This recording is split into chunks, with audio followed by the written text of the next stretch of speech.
ओम नमो भगवते वासुदेवाय। ओम नमो भगवते वासुदेवाय.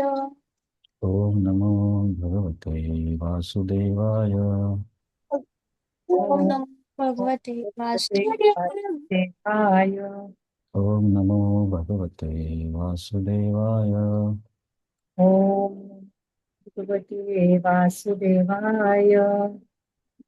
अ, तर आपण आता कृष्ण पुस्तकाचा अभ्यास करतोय. प्रभुपादांनी जे 10व्या स्कंदावरती एक हे पुस्तक लिहिलंय, कृष्ण पूर्ण पुरुषोत्तम भगवान.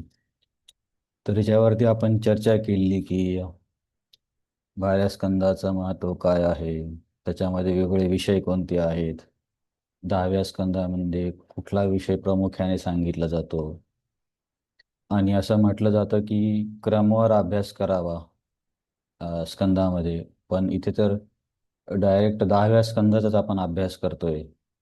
तर याच्या मागचं कारण पण बघितलं आपण, 10व्या स्कंदाचं महत्त्व पण बघितलं, आणि मग नंतर या स्कंदाला सुरुवात केली. आणि सुरुवातीमध्ये परीक्षित महाराजांची कृष्णकथा ऐकण्याबद्दलची अ, रुची बघायला मिळते. की 9व्या स्कंदामध्ये त्यांनी फक्त 2 श्लोकात पूर्ण कृष्णकथा सांगितली. शुकदेव गोस्वामींनी कृष्णाचा मथुरेत जन्म झाला, नंतर ते गोकुळात गेले, वेगवेगळ्या राक्षसांना मारलं, मग द्वारकेमध्ये आले, 16,108 विवाह केले, असं 2 श्लोकामध्ये पूर्ण करून टाकलं. तर आपण हे बघितलं की ते शुकदेव गोस्वामींनी परीक्षित महाराजांची परीक्षा पण घेतली होती, यांना ऐकण्याची खरंच उत्सुकता आहे का. तर मग परीक्षित महाराज म्हणतात की असं तुम्ही घाईमध्ये नका सांगू, सर्व काही मला सविस्तर सांगा, आणि माझ्या तहान आणि भुकेबद्दल चिंता करू नका. त्याचा सध्या माझ्यावरती प्रभाव होत नाही, कारण ही कृष्णकथा आहे ती अमृतासारखी आहे. तर माझं पोषण या श्रवणानेच होत आहे. आणि मग परीक्षित महाराज वेगवेगळे प्रश्न विचारतात की अं, बलरामजी जे आहे ते तर देविकीच्या गर्भात होते, मग रोहिणीच्या गर्भात कसे गेले, कृष्णाने कंसाला का मारलं, किंवा कृष्णाच्या बाल लीला, असे भरपूर प्रश्न विचारले, कृष्णाने काय काय केलं याच्याबद्दल. तर आणि त्यानंतर ते बोलले की मी हे जे सर्व विचारलं ते सांगा, आणि जर माझ्याकडून काही विचारायचं राहून गेलं असेल त्याबद्दल पण सांगा. तर हा जो पूर्ण 10वा स्कंद आहे, हे परीक्षित महाराजांच्या वेगवेगळ्या प्रश्नाची उत्तरं आहेत. जसे की त्यांनी विवाहासंबंधी विचारलं तर मग रुक्मिणी देवीचा तो अध्याय येतो, आणि आधीच्या अध्याय येतात. नंतर गोकुळातल्या वेगवेगळ्या गोष्टींबद्दल विचारलं तर मग गोकुळ लीलेचं वर्णन येतं. तर हा अध्याय म्हणजे त्याच प्रश्नांची उत्तरं आहेत. फक्त एक फरक काय आहे की शुकदेव गोस्वामींनी सर्वच गोष्टी क्रमवार नाही सांगितल्या. तर काही गोष्टी समजा, अ, 1 वर्षाची गोष्ट नंतर 2 वर्षाची, कृष्णाच्या वयानुसार असं सांगितलं असेल असं नाहीये.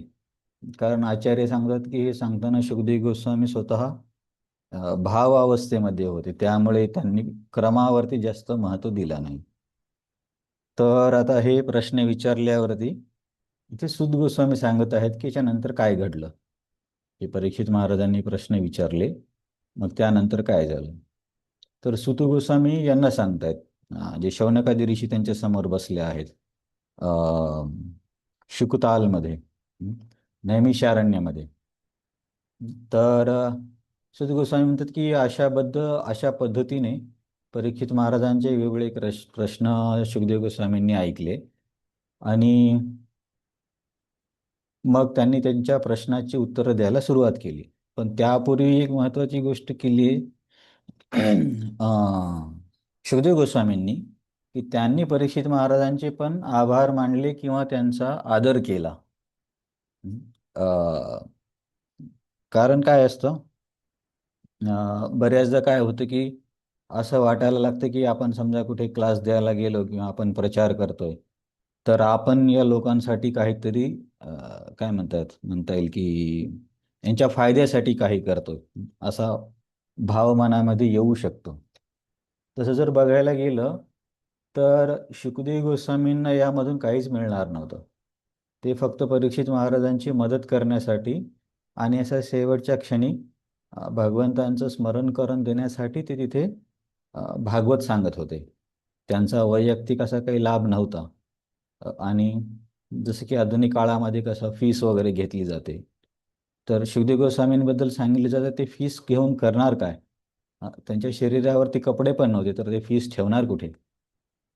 ती व्यक्ती एका ठिकाणी थांबवायची पण नाही. एखाद्या घरी गेली तर फक्त गाईचं दूध काढण्यासाठी जेवढा वेळ लागेल तेवढाच वेळ थांबायची. स गोदोहन मात्रेन गृहेषु गृहमेधिनां आवेश्य तद महाभागस तीर्थीकुर्वं तदाश्रमम. इतक्या छोट्या वेळासाठी ते कुणाच्या घरी राहायचे, तर अशा व्यक्तीला फीस किंवा देणगी, कपडे, दहन याची तर काहीच इच्छा नाहीये. तर फक्त भगवंतांच्या प्रेरणेने ते परीक्षित महाराजांना मदत करायला गेले, शेवटच्या क्षणी भगवंतांचं स्मरण करण्यासाठी.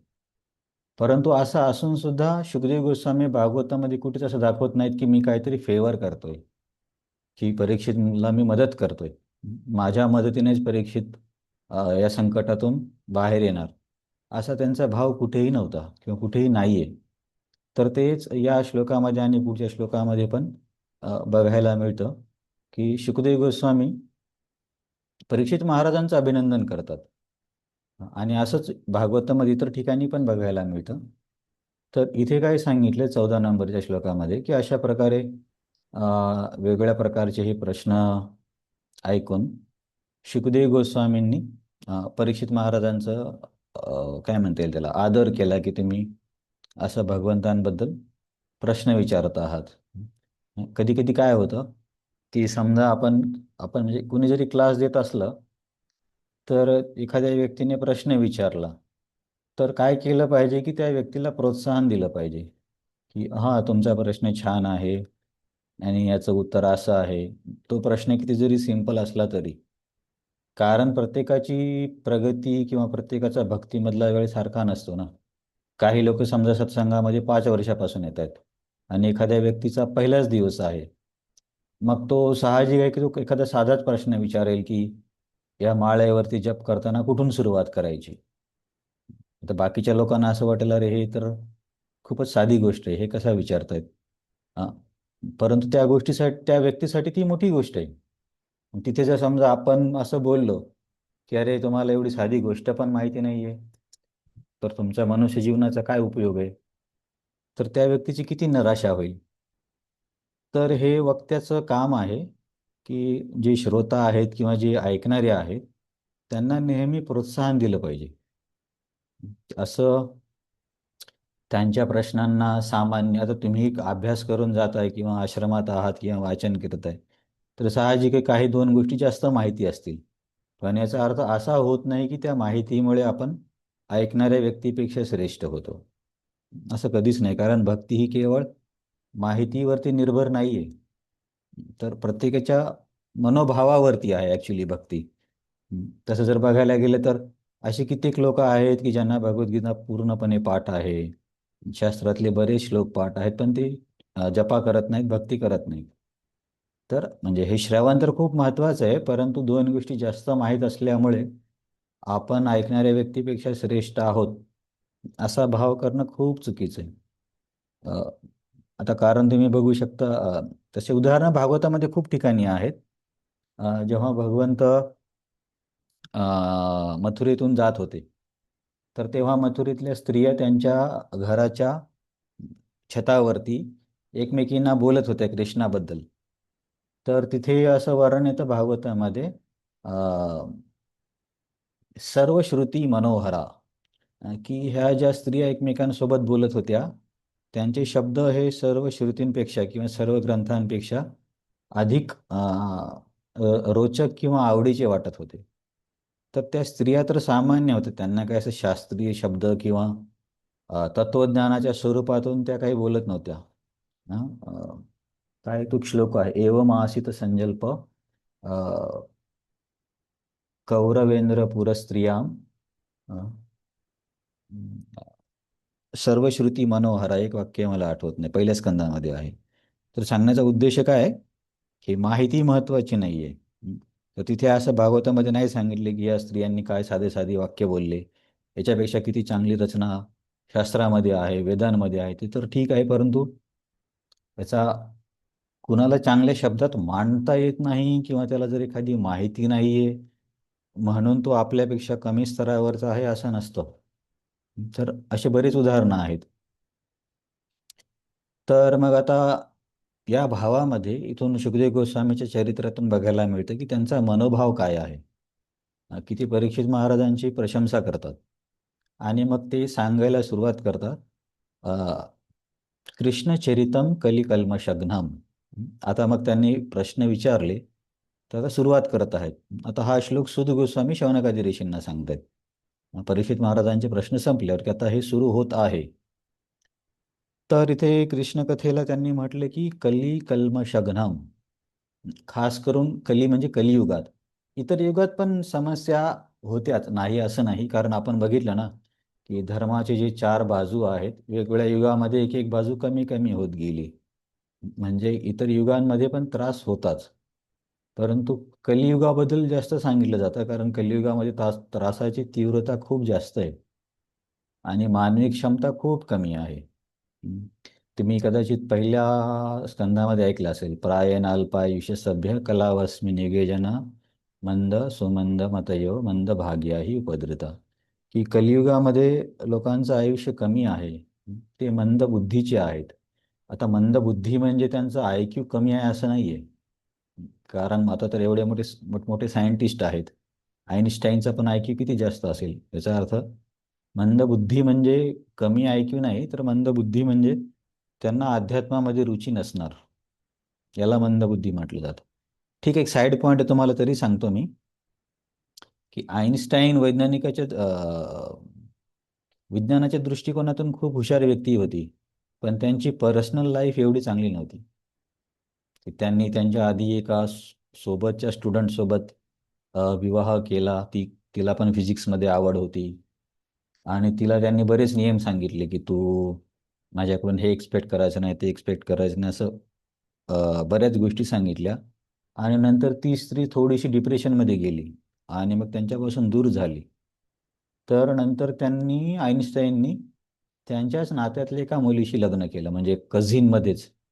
आता मला एक्झॅक्टली इंटरनेटवर बघावं लागेल, बहुतेक अ, भावाची मुलगी किंवा अशी खूप जवळच्या नात्यात त्यांनी विवाह केला. आणि तर म्हणजे याचा अर्थ असा बघायला मिळतो की व्यक्ती ही तर IQ ने खूप हुशार होती, परंतु वैयक्तिक जीवनामध्ये त्यांचं चारित्र्य पण महान होतं असं नाहीये. असं इतर सायंटिस्टच्या बाबतीत पण आहे. आणि जसं की एडिसनना दुसऱ्यांची संशोधन चोरले असे म्हणतात. तर ठीक आहे, मला हे सांगायचं आहे की ही जी कृष्णकथा आहे, कली कल्मषग्नम आहे असं सुध गोस्वामी म्हणतात. की कलियुगामध्ये समस्या ह्या आहेत की एकतर व्यक्तीचं आयुष्य कमी आहे, अध्यात्मामध्ये रुची नाहीये, रुची असेल तर आरोग्य साथ देत नाही, आरोग्य साथ देत असेल, सर्व काही असेल, तर ते अशा व्यक्तीकडे जातात की जे चुकीचं मार्गदर्शन करतात. आणि सामान्य जनतेला काय माहिती की मायावाद काय आहे, निराकारवाद काय आहे, ते तर सर्व ऐकत राहतात. म्हणजे बिचारे ते तर निष्पाप आहेत आणि त्यांची इच्छा आहे की आध्यात्मिक प्रगतीची, परंतु त्यांना मार्गदर्शन व्यवस्थित भेटत नाही. अ, तर ही अ, आधुनिक युगातील लोकांची काय म्हणता येईल, एक डिसएडव्हान्टेज आहे. अ, तर मग समजा आता आधुनिक युगामध्ये अशी समस्या आहे लोकांच्या जीवनामध्ये, सांगणारे चुकीचे, आयुष्य कमी, आरोग्य ठीक नाहीये. तर या सर्वाला उत्तर म्हणून व्यासदेवानी भागवतमची रचना केली आहे. पहिल्या स्कंदात एक श्लोक येतो, अनर्थोपशमम साक्षात भक्तियोगम अधोक्षजे लोकस्य अजानतो विद्वांस चक्रे सात्वत संहिताम. उपशमम साक्षात. अनर्थ म्हणजे जे मानवी जीवनामध्ये ज्या काही समस्या आहेत, जसे आपण त्रिविध ताप म्हणतो ना, आधी भौतिक, आधी दैविक, आधी आत्मिक. अनर्थोपशमम साक्षात. मग आता या अनर्थांचं किंवा या दुःखांचं उपशमन कसं होईल? उपशमन म्हणजे निवारण. अनर्थोपशमम साक्षात भक्तियोगम अधोक्षजे. जर भगवंतांची भक्ती केली तर मानवी समाज या समस्यातून बाहेर येऊ शकतो. परंतु बहुतांश लोकांना याची माहिती नाहीये किंवा याच्याबद्दल रुची नाहीये, भक्तीबद्दल. लोकस्य अजानतो विद्वांस. परंतु लोकांना हेही माहिती नाहीये की मी एवढा स्ट्रगल करतोय, एवढा संघर्ष करतोय. काय संघर्ष करतोय याच्याबद्दल विचार करायला पण कोणाकडे वेळ नाही. आणि त्याच्यानंतर भक्तीमुळे मला या संघर्षातून बाहेर पडता येईल असं तर कुणाला वाटतच नाही. म्हणून व्यासदेवांनी काय केलं? लोकस्य अजानतो विद्वांस चक्रे सात्वत संहिताम. त्यामुळे व्यासदेवांनी ही सात्वत संहिता, हे जे भागवतम आहे याला सात्वत संहिता म्हटले. की चक्रे म्हणजे रचना. यामुळे व्यासदेवांनी या भागवतांची रचना केली. तर ही सर्व चर्चा आपण कशामुळे करतोय? कली कल्मषघ्नम. सुत गोस्वामी शौनकादी ऋषींना म्हणतात की आता शुकदेव गोस्वामी कृष्ण कथा सांगायला सुरुवात करत आहेत. आणि कृष्ण कथा कशी आहे? कली कल्मषघ्नम. कली म्हणजे कलियुग, कल्मष म्हणजे तुम्हाला माहिती असेल की कल्मष म्हणजे जीवनातली त्रास, अघ्नम म्हणजे नष्ट करणारी. तर कृष्ण कथा ही आपल्या जीवनातले सर्व त्रास नष्ट करू शकते. परंतु असा आपला अनुभव होत नाही. असं एकाच ठिकाणी बऱ्याच वेगवेगळ्या ठिकाणी हे वर्णन येतं. एका ठिकाणी असा श्लोक आहे, इति नंदादयो गोपा कृष्ण राम कथामृदा कुर्वन्तो रममानश्च नाविंदन भववेदनाम. की वृंदावनामध्ये किंवा गोकुळामध्ये पण खूप संकट यायची. दररोज कुठला ना कुठला राक्षस यायचा. कधी इंद्राने खूप पाऊस पाडला, म्हणजे तिथे पण असं नाही की गोकुळामध्ये सर्व काही एकदम रिलॅक्स होते असं नव्हतं. इति नंदादयो गोपा कृष्ण राम कथामुदा. परंतु तिथले लोक काय करायचे? इति नंद आदयो. नंद आदयो म्हणजे नंद महाराज, आणि आदयो म्हणजे बाकीचे, म्हणजे जे बाकीचे गोप किंवा गोपी असतील गोकुळामधले. इति नंदादयो गोपा कृष्ण राम कथा मुदा. मुदा म्हणजे आनंद घेणे. कृष्ण आणि राम म्हणजे कृष्ण बलरामांच्या लीलेमध्ये किंवा त्यांच्या वागण्यामध्ये त्यांना खूप आनंद मिळायचा. मग या आनंदाचा परिणाम काय झाला? कृष्ण राम कथा मुदा कुर्वंतो रममानश्च नाविंदन भववेदनाम. आणि कुणीही व्यक्ती कृष्ण बलराम श्रीरामांच्या कथेमध्ये जर रमून जाईल तर त्याला नक्कीच भववेदनांचा त्रास कमी होईल किंवा होणार नाही. जेवढा व्यक्ती त्याच्यामध्ये स्वतःला काय म्हणता येईल, इन्व्हॉल्व करेल, त्या प्रमाणामध्ये त्याला भौतिक त्रासाची अनुभूती कमी होईल. मग याचा अर्थ असा नाही की आपल्याला काही भौतिक समस्या येणारच नाही, की एखादा डिहोटी आहे म्हणून त्याला आजार होणार नाही किंवा त्याला आर्थिक संकट येणार नाही, असं नाही. हे तर भौतिक प्रकृतीचा नियम आहे, या सर्वातून आपल्याला जावंच लागेल. कारण जर समजा असं झालं असतं की जे लोक भक्ती करतायत त्यांना आर्थिक किंवा आरोग्याचा कुठलाच प्रश्न येत नाहीये, तर सर्वच लोक भक्ती करायला लागले असते ना. परंतु ते तर योग्य नाहीये, कारण ते लोक स्वार्थाने भक्ती त्यांनी मग केली असती, तर ती तर शुद्ध भक्ती नाहीये. तर भक्तांच्या आयुष्यामध्ये पण समस्या येतात, परंतु ते सहन करण्याची शक्ती पण कृष्ण कथेमुळेच मिळते. तर भक्ती किंवा कृष्ण कथा, आता कृष्ण कथा हे भक्तीच आहे. जसं आपण म्हटलं ना, श्रवणम कीर्तनम विष्णू, तर हे भक्तीचे अंग म्हणजे भक्तीच आहे.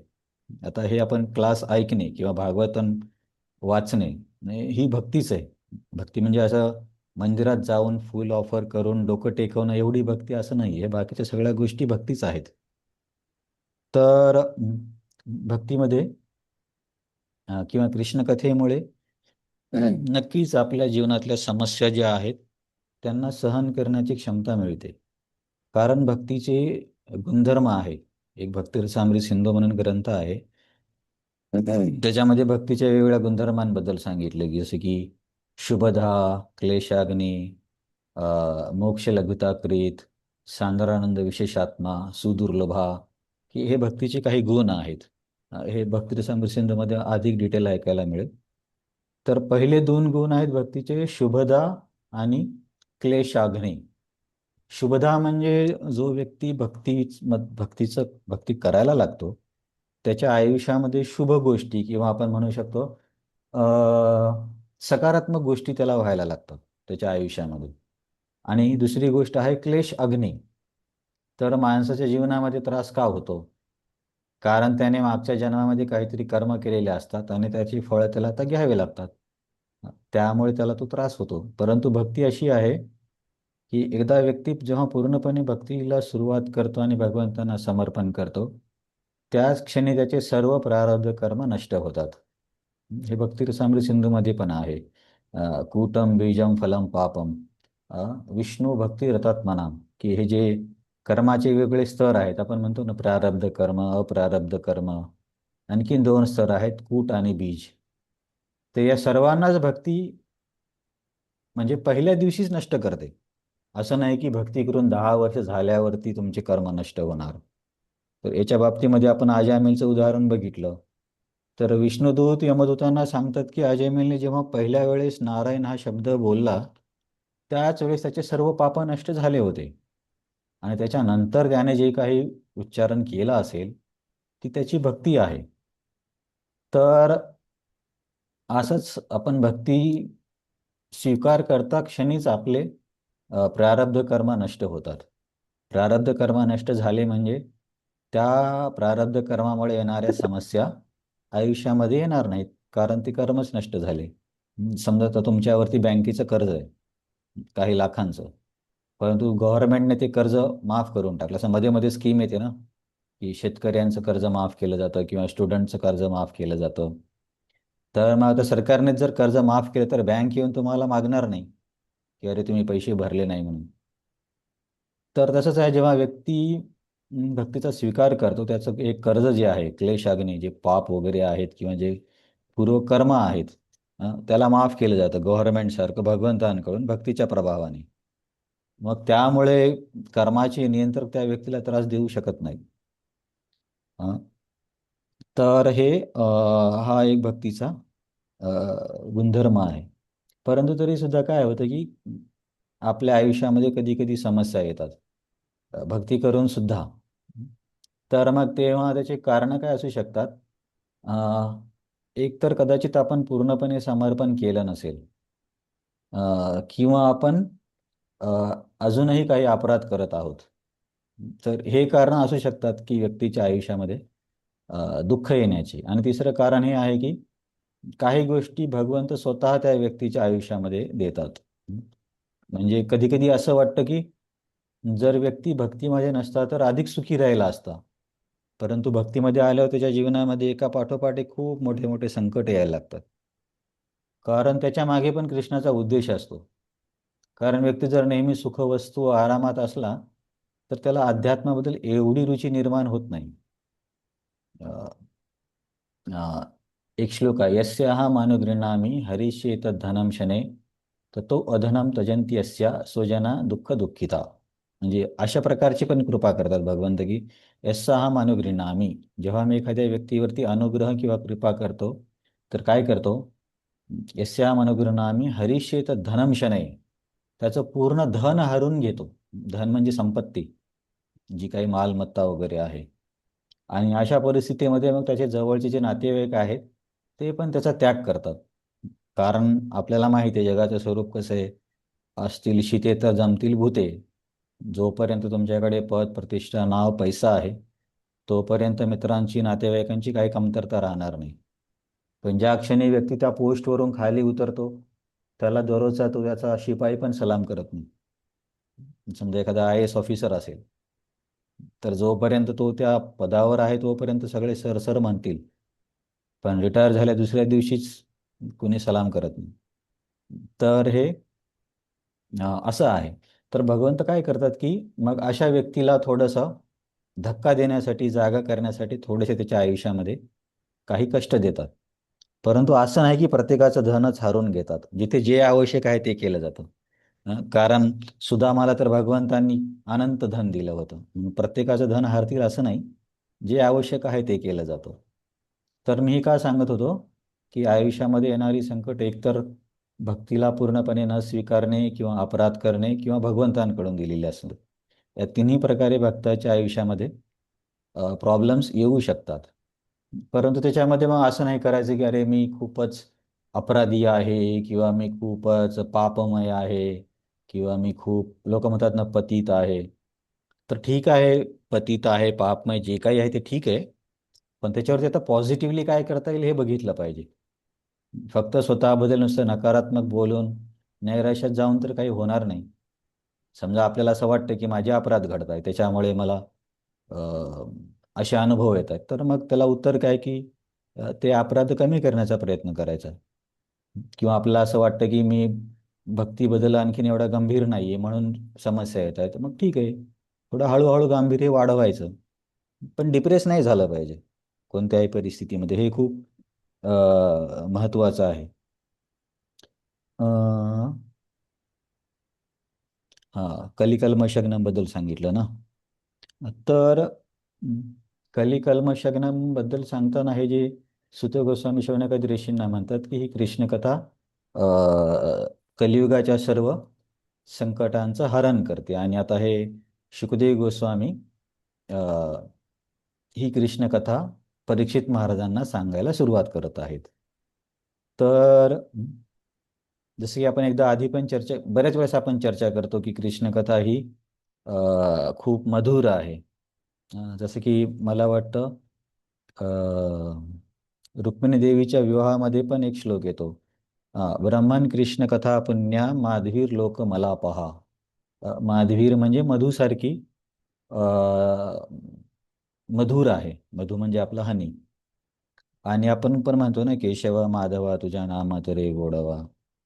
किंवा साधू संतांनी महाराष्ट्रामध्ये पण अशा प्रकारचं खूप वर्णन केलंय. परंतु आपल्याला जपा करताना तो अनुभव येत नाही किंवा कथा ऐकताना किंवा वाचताना तो अनुभव येत नाही. म्हणजे प्रत्येकालाच येणार नाही असं नाही, याच्या त्याच्या आध्यात्मिक प्रगतीवरती अवलंबून आहे. आता काही काही भक्त तर एका श्लोकामध्ये दिवसभर मग्न असतात. जसे की उद्धव भगवंतांचं स्मरण करून 45 मिनिटं काय म्हणता येईल वेगळ्या तंद्रीमध्ये गेले. तर ते वेगळी गोष्ट आहे. परंतु सामान्य व्यक्तीला असं काय होतं, जसं की एक उदाहरण नेहमी दिलं जातं की समजा कावीळ झाली तर व्यक्तीला उसाचा रस कडू लागतो. उसाचा रस तर स्वभावतः गोड आहे. परंतु का कडू लागतो? कारण त्याच्या जिभेवरती त्या आजाराचा परिणाम झाला आहे. परंतु आज आयुर्वेदानुसार तो उसाचा रसच त्याच्यावरती उपचार आहे.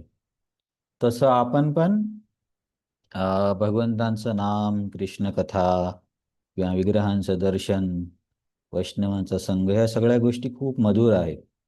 परंतु आपल्याला कावीळ आहे, कुठली कावीळ आहे तर भौतिकतेची कावीळ. म्हणजे आपल्या काही ज्या भौतिक इच्छा आहेत. आता भौतिक इच्छा म्हणजे परत असं नाही की आपण जबरदस्ती गरीब झालं पाहिजे असं नाही. म्हणजे काय म्हणता येईल, अनियंत्रित इच्छा. हा, हे हवं ते हवं असं असतं ना, कधी कधी बऱ्याच लोकांना खूप तृष्णा असते.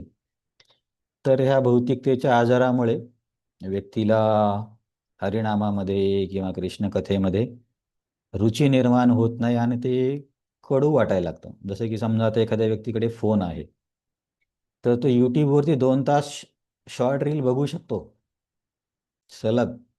आणि कुठलाही टाइमपास असतील, कुत्र्याच्या अशा काहीतरी कॉमेडी वगैरे एकदम थर्ड क्लास, त्याच्यामध्ये त्याला कंटाळा नाही येणार. पण अर्धा तास कथा ऐक असं म्हटलं की लगेच झोप येणार किंवा खूप असं काहीतरी शिक्षा दिल्यासारखं वाटतं. असं काय आहे की त्या फोनमध्ये फालतू गोष्टी 2 तास करू शकतो, पण ही एवढी महत्त्वाची गोष्ट किंवा एवढी मधुर गोष्ट करू शकत नाही. कारण आपल्याला तो भौतिकतेचा आजार आहे. मोबाईलमध्ये ते बघणं म्हणजे तोच तर आजार आहे. तर मग या आजारावरती उपचार काय? कृष्णकथाच औषध आहे. कृष्णकथा औषध आहे आणि कृष्णकथाच अमृत आहे. त्याच्यामुळे कुणी समजा असा विचार करेल की ठीक आहे, आता मला भौतिकतेचा आजार आहे म्हणून अध्यात्मामध्ये मला रुची नाही, मग मी या आजारातून येण्यासाठी कोणतं औषध घ्यायचं? तर औषध तेच आहे. जे जेवण आहे, जे अमृत आहे तेच औषध आहे. त्याच्यामुळे असं वेगळं काही करण्याची गरज नाही की ठीक आहे, मी काही वर्ष जाऊन एकांतामध्ये तपस्या करतो, त्यानंतर मला रुची निर्माण होईल आणि मग मी नंतर भक्ती सुरू करतो, असं नाही आहे. असं काही वेगळं करण्याची गरज नाही. नामस्मरण, कथा ऐकणे, वाचणे, प्रसाद घेणे, या गोष्टीनेच आपले हा जो भौतिकतेचा आजार आहे हळूहळू हळू कमी होत जाईल. आणि मग तुम्हाला पण जाणवेल की ऐकण्याबद्दल इंटरेस्ट निर्माण होतोय. आता बऱ्याचदा, आता जसं मी माझं उदाहरण बऱ्याच वेळा सांगतो की मला पहिल्यांदा गीता वाचता पण येत नव्हती. मग वाचता येत होती तर काही समजतच नव्हतं. हे त्रिगुणातीत, आध्यात्मिक असे कठीण कठीण शब्द वाटायचे. पण तेच भक्तांच्या सोबत राहून राहून समजायला लागल्या गोष्टी. म्हणजे हेच औषध आहे. याच अध्यायामध्ये पहिल्या किंवा दुसऱ्या श्लोकामध्ये बोलले ना, परीक्षित महाराज, की कृष्ण कथेमध्ये कोणाला रुची नसणार, त्याच्याबद्दल एक श्लोक होता. काय श्लोक होता तो? हम्म. ज्याची तृष्णा गेली असा एक श्लोक होता ना, तो आठवतो का तुम्हाला? तृष्णा. ठीक आहे, पहिला श्लोक आहे तो, आपण मला नंतर आठवलेलं तुम्हाला सांगतो की बाबा कोणालाही असं कोण आहे ज्याला ही कथा आवडणार नाही. अ, तर ही कथा प्रत्येकाला आवडायला पाहिजे. तर असं सांगितलं की भवौषधम, ही जी कथा आहे भव औषधी आहे. म्हणून असं वेगळं काही करण्याची गरज नाही. अ, भक्तीच केली पाहिजे. जसं की बऱ्याचदा काही माताजींना सवय असते की आठवड्यातले 4-5 दिवस वेगवेगळे उपवास करत बसायचे. सोमवार, मंगळवार, बुधवार, गुरुवार प्रत्येक वारी कुणाचा ना कुणाचा उपवास असतो. पण त्यांना जर म्हटलं की जपा करा, तर ते जपा नाही करणार. परंतु जपा सोडून बाकीचे उपवास करून काहीच फायदा नाही आहे. कारण तुकाराम महाराजांचं प्रसिद्ध अभंग आहे ना, कंठी मिळवा तुळशी, व्रत करा एकादशी, म्हणा हरीचे दास, तुका म्हणे हीच असं. तुकाराम महाराज असे कुठं बोलले? सोमवार, शुक्रवार, शनिवार, रविवार सगळे उपवास करत बसा, अ, जप वगैरे करण्याची काही गरज नाही. उलट याच्या विरुद्ध खूप अभंग आहेत. अ, नाम घेता उठा उठी, अ, होय संसाराची तुटी, नाम घेता राहू नका, हाकारोनी सांगे तुका. नंतर नाम संकीर्तन साधन सोपे, अ, जळतील पापे जन्मांतराची, न जावे सायास वनातरा, सुखी येती घरा नारायण. की नामश्रवणाबद्दल, नामस्मरणाबद्दल किती किती अभंग आहेत. आणि जर तुम्हाला तपस्याच करायची आहे किंवा, तर त्याच्यासाठी एकादशी आहे. एकादशीच्या उपवासामध्ये सर्व काही होऊन जातं. पण समजा सुरुवातीला आपलं कसं असतं की नेहमीची सवय आहे उपवासाची, ते ठीक आहे. तर ते एकदम बंद नाही केलं तरी चालेल. पण त्यासोबत जपा पण करायला पाहिजे. कारण कलियुगामध्ये साधन उपवासाचं नाही आहे, साधन हरिनामाचं आहे. कोणता श्लोक आहे? कृते यद्धायते विष्णू त्रेतायाम जते मखे, द्वापारे परिचर्यायाम कलौ तद हरिकीर्तनात. कलौ तद हरिकीर्तनात, कलियुगामध्ये हरीच्या कीर्तनाने तो आध्यात्मिक लाभ होईल. कलौ तद उपवासात असं नाही म्हटलंय. कलौ तद व्रतात असं नाही म्हटलं. काही लोकांचे व्रत असतात ना की चप्पल न घालता चालणे, तर हे चुकीचं आहे, मी असं म्हणत नाहीये. हे सर्व केलं तरी काही हरकत नाही, पण याचं साधन मुख्य आहे हरिनाम. तर त्याला सोडून बाकी किती कवायती करत बसली तर काही उपयोग नाहीये. तर काय म्हणतायत सुत गोस्वामी शौनकादी ऋषींना, की अशा पद्धतीने परीक्षित महाराजांनी प्रश्न विचारला आणि त्याच्याबद्दल मग शुकदेव गोस्वामींनी त्यांना साधुवाद दिला. आणि आता हे कृष्णचरित सांगायला सुरुवात करत आहेत. आणि हे कृष्णचरित कसं आहे? कली कल्मषग्नम, कलियुगामध्ये जे माणसाला कल्मष अनुभवावे लागतात त्याचा नाश करणारे. तर त्याच्या संदर्भामध्ये आपण ही चर्चा केली.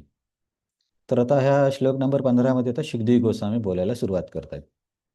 सम्यक व्यवसिता बुद्धी स्तव राजर्षी सत्तमः, वासुदेव कथायाम ते यज्ञाता नैष्टिकी रती. की जसं मी तुम्हाला बोललो ना मागच्या वेळेस अ, की जो व्यक्ती कथा करतोय किंवा जो सांगतोय, त्याने ऐकणाऱ्या व्यक्तीला पण आदर दिला पाहिजे. तर इथं खूप छोट्या छोट्या गोष्टी आहेत, पण याच्याकडे जर आपण लक्ष दिलं तर कळतं की हे कल्चर किती महान होतं. म्हणजे आपसांमध्ये बोलण्याची पद्धत, किंवा नम्रता. चैतन्य चरितामृतमध्ये पण अशा खूप गोष्टी बघायला मिळतात.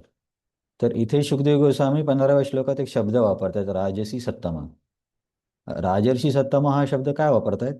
कारण या अध्यायामध्ये सुरुवातीच्या काही श्लोकामध्ये परीक्षित महाराज शुकदेव गोस्वामींना मुनिसत्तम म्हणतात. मुनिसत्तम म्हणजे सर्व मुनीमध्ये श्रेष्ठ असणारे शुकदेव गोस्वामी. तर ती गोष्ट शुकदेव गोस्वामी लक्षात ठेवतात. की हे मुनी सत्तमा बोलले. कधी कधी कसं असतं, कोणी आपला प्रशंसा करतो की प्रभूजी तुम्ही खूप ग्रेट आहात. तर बाहेरून माणूस कसं दाखवते की अरे नाही नाही मी नम्र आहे, नम्र आहे. नम्र नाही म्हणजे मी सिंपल आहे, पण मनामध्ये व्यक्तीला असं एका प्रकारचं सेन्स ग्रॅटिफिकेशन होत असते की अरे वा, याला कळलं माझी महिमा काय आहे. मग कालांतराने असं व्हायला लागतं की आपल्याला सवय लागते नेहमी आपलीच प्रशंसा ऐकायची. परंतु इथे शुकदेव गोस्वामीच्या चरित्रातून बघायला मिळते की लगेच ते त्यांना पहिल्या श्लोकातच सांगायला सुरुवात करतानाच राजर्षी सत्तमा म्हणतात की हे परीक्षित महाराज, तुम्ही राजर्षी सत्तमा आहात. म्हणजे ऋषी आणि राजा यांच्यामध्ये तुम्ही श्रेष्ठ आहात. ज्या ज्या राजांची आचरण ऋषीसारखी असायची त्यांना राजर्षी म्हणायचं, म्हटलं जायचं. राजा आणि ऋषी एकत्र करून राजर्षी होतो. तर अशा राजर्षींमध्ये तुम्ही राजर्षी सत्तमा आहात. राजर्षी सत्तमा म्हणजे अशा राजर्षींमध्ये तुम्ही बेस्ट आहात. हे शुकदेव गोस्वामी परीक्षित महाराजांना म्हणताय. का तुम्ही बेस्ट आहात? कारण वासुदेव कथायाम ते यज्ञाता नैष्टिकी रती. तुमची भगवंतांच्या कथेमध्ये किंवा भगवंतांच्या लीला श्रवणामध्ये एक तुम्हाला नैसर्गिक रुची आहे. म्हणून शुकदेव गोस्वामी परीक्षित महाराजांना म्हणतात की तुम्ही राजर्षी सत्तम आहात. तुम्ही मला मुनी सत्तम बोलले ना, पण तुम्ही पण काही कमी नाही आहात, तुम्ही पण राजर्षी सत्तम आहात. तर हे जसं मी आधी चर्चा केली की हे खूप महत्त्वाचं आहे. आपण प्रचार करतो किंवा कुणाला जपा करायला शिकवतो किंवा कुणाला पुस्तक देतो, तेव्हा असा भाव नसला पाहिजे की मी कोणीतरी ग्रेट आहे आणि या व्यक्तीला काहीतरी फेवर करतो. तमाल कृष्ण महाराज नेहमी म्हणायचे, ISKCON devotees should stop thinking that they are the deliverer of the world. म्हणजे प्रचारकांना असं नको वाटायला पाहिजे की आम्हीच या जगाचा उद्धार करतो. म्हणजे याचा मागचा अर्थ काय की प्रचारक तुम्ही आहात ते ठीक आहे, पण असं म्हणतात ना, holier than thou attitude. Holier than thou म्हणजे स्वतःला खूप ग्रेट समजणं. ॲक्च्युली ते तर एकदम अँटी आहे. तसं नाही व्हायला पाहिजे. तर जसं की मी एका क्लासमध्ये ऐकलं होतं की एक डिव्होटी सांगत होती कसं कधी कधी भक्त हे करतात, की समजा एखाद्या व्यक्तीने क्लासमध्ये प्रश्न विचारला, तर मग ते काय म्हणणार की अरे तुम्हाला एवढी साधी गोष्ट पण माहिती नाही आहे, मी माझं पुस्तक लिहिलं त्याच्यामध्ये वाचा. कुठलाही प्रश्न विचारला की ते म्हणणार की माझ्या पुस्तकामध्ये अधिक माहिती, माझ्या पुस्तकामध्ये म्हणजे त्यांचा उद्देश काय असतो की लोकांनी त्यांचं पुस्तक विकत घेतलं पाहिजे. पण हे बरोबर नाही. विचारणाऱ्या व्यक्तीला पण प्रेरणा दिली पाहिजे. एक तर एवढ्या कलियुगामध्ये इतकं डिस्ट्रॅक्शन आहे, इतके विरोध आहेत, म्हणजे काय म्हणता येईल, अडथळे आहेत. एवढ्या सर्वांमध्ये व्यक्ती भक्तीमध्ये येतोय, हीच खूप मोठी गोष्ट आहे. नोकरी करणं, घर सांभाळणं, गव्हर्नमेंटचे प्रॉब्लेम, कुठले कुठले आजार आणि लोकांकडून जे डिस्करेजिंग वातावरण आहे, एवढ्या याच्यामध्ये जर एखादी व्यक्ती सत्संगामध्ये येऊन बसतीये, ही खूप मोठी गोष्ट आहे. कारण सत्संगामध्ये आपण सांगून सांगून किती जोक सांगणार. त्याच्यापेक्षा तर टॉप क्वालिटीचे जोक, ॲनिमेशन सर्व काही त्यांच्या फोनमध्ये आहे. म्हणजे एवढं सर्व पार करून तो व्यक्ती तिथे आलाय आणि त्याच्यानंतर आपण त्याला असं उडून लावलं, अरे इतकं साधं पण माहिती नाही, तुमचं जीवन तर व्यर्थ आहे. तर अपराध म्हणू की काय म्हणू माहीत नाही, किती मोठी चूक आहे. आपल्याकडून किती मोठी चूक होऊ शकते. म्हणून क्लास असा असावा की इन्स्ट्रक्टिंग क्लास नसावा. काय म्हणतात, डिस्क्रिप्टिव्ह असला पाहिजे. क्लासमध्ये नुसते अशा मारधाड करायची नाही की तुम्ही पतित आहात, तुम्ही असंच केलं पाहिजे, तुमच्याकडे हे नाही ते नाही, असं नसलं पाहिजे. एनकरेजिंग क्लास असला पाहिजे की की आपल्यासाठी सध्या हे साधन आहे, याच्यामध्ये आपण असं असं सुधारणा करू शकतो, किंवा एखाद्या व्यक्तीचं उदाहरण की त्यांच्या जीवनामध्ये कसं झालं, तर मग ऐकणाऱ्या व्यक्तीला काय वाटतं की मी पण करू शकतो. की अशा पद्धतीचं वर्णन ऐकल्यावर वाटतं की अरे लगेच नाही पण होऊ शकतं, त्याला प्रेरणा मिळते. तर ते खूप महत्त्वाचं आहे. तर हे शुकदेव गोस्वामींच्या आचरणातून बघायला मिळतं. बघा असं म्हटलं जातं, तर हे इंग्लिशमध्ये आहे your actions are so loud that I can hardly here your words. की तुझ्या कृतीतून एवढं काही जाणवतंय की तू काय मोठ्या मोठ्या गोष्टी बोलतोय ते मला ऐकूच येत नाहीयेत. असं आशयाचं एक वाक्य आहे. त्याचा अर्थ काय होतो की क्लास तर खूप मोठा दिला जातोय, खूप काही मोठ्या मोठ्या गोष्टी, उदाहरणं, श्लोक सांगितले जात आहेत, पण बोलणाऱ्या व्यक्तीचं आचरण विपरीत आहे. तर त्यावेळेस काय होतं की लोकांच्या कानामध्ये काही जात नाही. कारण त्या व्यक्तीचं आचरण कधी कधी कसं असतं की क्लासमध्ये आलं, चला बाबा आता हे 1 तास बोलणार, ऐकावंच लागणार, असा पण मनोभाव होऊ शकतो. तर म्हणजे इथं बोलणाऱ्याचं कर्तव्य आहे की बाबा लोकांना असं डिस्करेज नाही वाटलं पाहिजे की कसं तरी जबरदस्ती येऊन ऐकावं लागतं. त्याच्यासाठी काय आहे, फक्त क्लास देणं हा एक पूर्ण भाग नाही, तो महत्त्वाची गोष्ट आहे, ठीक आहे. परंतु क्लासच्या नंतर आपलं भक्तांसोबतची वागणूक किंवा त्यांच्या पर्सनल लाईफमध्ये मदत, किंवा त्यांचे डाऊट सॉल्व करणे, किंवा त्यांना वेळ देणं, ह्या सगळ्या गोष्टी महत्त्वाच्या आहेत. फक्त लेक्चर देऊन भक्त होत नाहीत. आपल्यापेक्षा भारी लेक्चर तर युनिव्हर्सिटीमध्ये देतील लोक जे की धर्मशास्त्र शिकतात. तर हे आचरण पण महत्त्वाचं आहे. तर हे आचरण आपण शुकदेव गोस्वामीच्या चरित्रातून बघतोय की परीक्षित महाराज त्यांना मुनिसत्तमा बोलले की लगेच शुकदेव गोस्वामींनी राजर्षी सत्तमा हा शब्द वापरला, की त्यांना त्याच प्रकारचा आदर दिला. की बघा, क्लासपेक्षा व्यक्तीचं आचरण जास्त प्रभाव पाडतं, याच्याबद्दल एक तुम्हाला मी उदाहरण सांगतो. तर जयानंद प्रभूंबद्दल तुम्ही ऐकलं असेल की इस्कॉनमध्ये जेव्हा पण रथयात्रा होते, तर रथयात्रेला एक फोटो, त्या रथाला एक फोटो लावला जातो. तर तो फोटो आहे जयानंद प्रभूजींचा. तर त्यांची स्टोरी खूप मोठी आहे. रथयात्रेमध्ये त्यांचं योगदान खूप मोठं होतं म्हणून प्रभुपादांनी हे केलं. पण एक मी फक्त प्रसंग सांगतो की जयानंद प्रभू आजूबाजूच्या मार्केटमध्ये किंवा आजूबाजूच्या शेजाऱ्यांकडे जायचे आणि कधी देणगी जमा करणार किंवा कधी त्यांना प्रसाद देणार, असं त्यांचं नेहमीचं होतं. तर पूर्ण मार्केटमध्ये ते माहिती होते की अरे, जयानंद वगैरे म्हणून. तर एक दिवस काय होतं की दुसरे भक्त शेजारी जातात आणि ती शेजारची जी माता जी असते ती खूप चिडचिडी असायची. तर मग हे लोक तिच्याकडे जातात आणि असंच काहीतरी मागणी करतात. तर ती माताजी म्हणते, तुम्ही तुम्ही कोण आहात? तो हा जॉय आनंद कुठे आहे?" तिला जयानंद तर म्हणता नसेल आलं. तर तो तो कुठे आहे म्हणे. तर मग डिव्होटी सांगतात की त्यांचं काही दिवसापूर्वीच कॅन्सरनं निधन झालं. खूप कमी वयामध्येच त्यांची डेथ झाली होती. मेलॅनोमा मेलॅनोमा की ल्युकेनिया, असा खूप सिरियस कॅन्सर होता त्यांना. तर तसं बोलल्याबरोबर ती स्त्री मोठमोठ्याने रडायला लागली, जी की नेहमी तक्रार करायची, ओरडायची, चिडचिडपणा असायचा. तर जेव्हा बोलले की जयानंद प्रभूंचा काही दिवसापूर्वीच मृत्यू झाला, तर ती माताजी खूप मोठ्याने रडायला लागली. आणि ती बोलली की तुम्ही लोक काय करताय, तुमचा धर्म काय हे मला माहिती नाहीये, पण जर जयानंद तुमच्या ग्रुपमध्ये असेल तर मला माहिती आहे की नक्कीच ही गोष्ट चांगली असेल, कारण त्याच्यासारखा चांगला व्यक्ती मी आयुष्यात बघितला नाही. तर याच्यावरती पुस्तकं पण आहेत, फक्त त्या माताजींचंच नाही, तर तिथल्या मार्केटमधल्या प्रत्येक भाजीवाल्याचं, दुकानवाल्यांचं, जेही लोक त्यांना भेटायचे, प्रत्येकाचं हेच मत असायचं की या व्यक्तीसारखा चांगला व्यक्ती नाही आहे. आणि जयानंद प्रभू काय असे खूप मोठे मोठे क्लास नाही द्यायचे.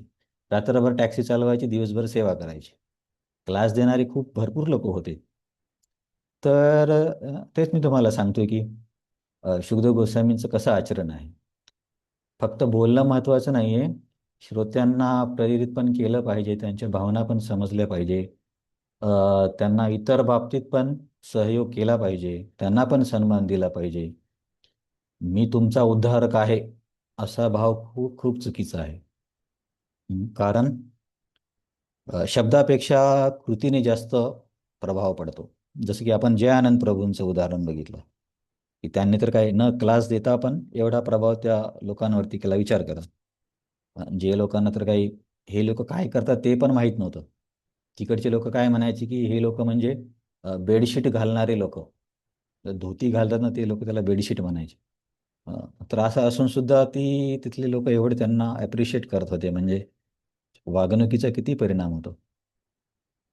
तर आता हे इथे शुकदेव गोस्वामी परीक्षित महाराजांच्या अ, आतुरतेचं आणि त्यांच्या प्रश्नांचं प्रशंसा करतायत. आणि असं भागवतामध्ये बऱ्याच ठिकाणी आहे की जेव्हा पहिल्या स्कंदामध्ये शौनकादी ऋषी सुत गोस्वामींना प्रश्न विचारतात की सर्व धर्मांचा सार काय आहे. अशा वेगवेगळ्या प्रकारचे 6 प्रश्न आहेत. अ, आता भगवंत गेल्यावरती धर्माने कशाचा आश्रय घेतला. तर असे प्रश्न विचारल्यावरती सुरुवात करण्यापूर्वी पहिल्या श्लोकामध्ये सुत गोस्वामी म्हणतात, मुनयो साधू पृष्ठोहम भगवद्गीर लोकमंगलम येन कृत कृष्ण संप्रश्नो येनात्मा सुप्रसिद्धती मनयो साधू पृष्ठोहम. हे मुनींनो, तुम्ही खूप छान प्रश्न विचारले. कारण या प्रश्नामुळे काय होतं की भगवंतांबद्दल चर्चा होते आणि ही चर्चाच भवद्भीर लोकमंगलम, सर्वाचं मंगल करणारी आहे. नंतर परत परीक्षित महाराज पण प्रश्न विचारतात वेगवेगळ्या प्रकारे, आता मी काय करू शेवटच्या क्षणी, मी काय ऐकलं पाहिजे, काय जपलं पाहिजे. तेव्हा उत्तर देताना सुरुवातीलाच शुकदेव गोस्वामी म्हणतात, वर्यानेश ते प्रश्न कृतो लोकहितम नृप. नृप म्हणजे राजा, हे राजा वर्यानेश ते प्रश्न, तू खूप छान प्रश्न विचारलाय. का छान आहे? वर्यानेश ते प्रश्न कृतो लोकहितम नृप, तुझ्या या प्रश्नामुळे खूप लोकांचं हित होणार आहे.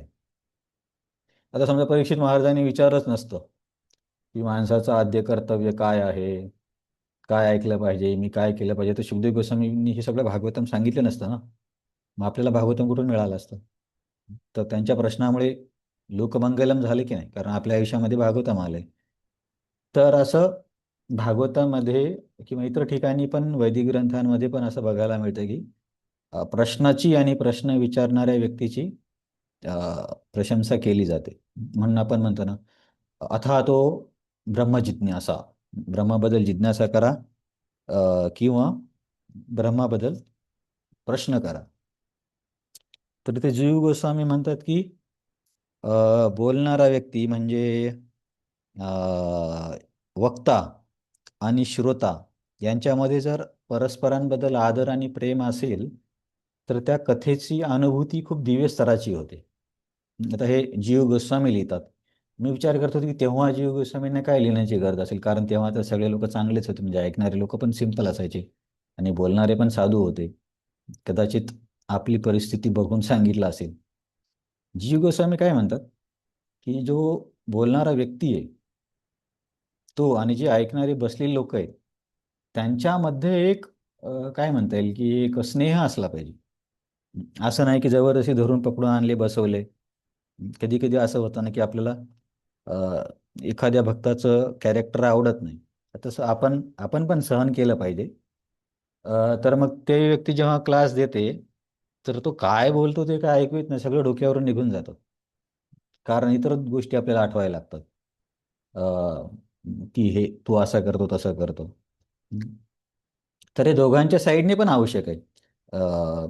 वक्त्या व्यक्तीने पण त्याचं आचरण पण चांगलं असलं पाहिजे आणि कथा पण अशी सांगितली पाहिजे की थोडं लोकांना रुची निर्माण होईल. ऑलरेडी एवढे एंटरटेनमेंटचे साधनं आहेत आणि तुम्ही टॉप क्लास फिलॉसॉफी बोलताय, श्लोकानंतर श्लोका श्लोकानंतर श्लोका, आणि कुणाला काहीच कळत नाहीये.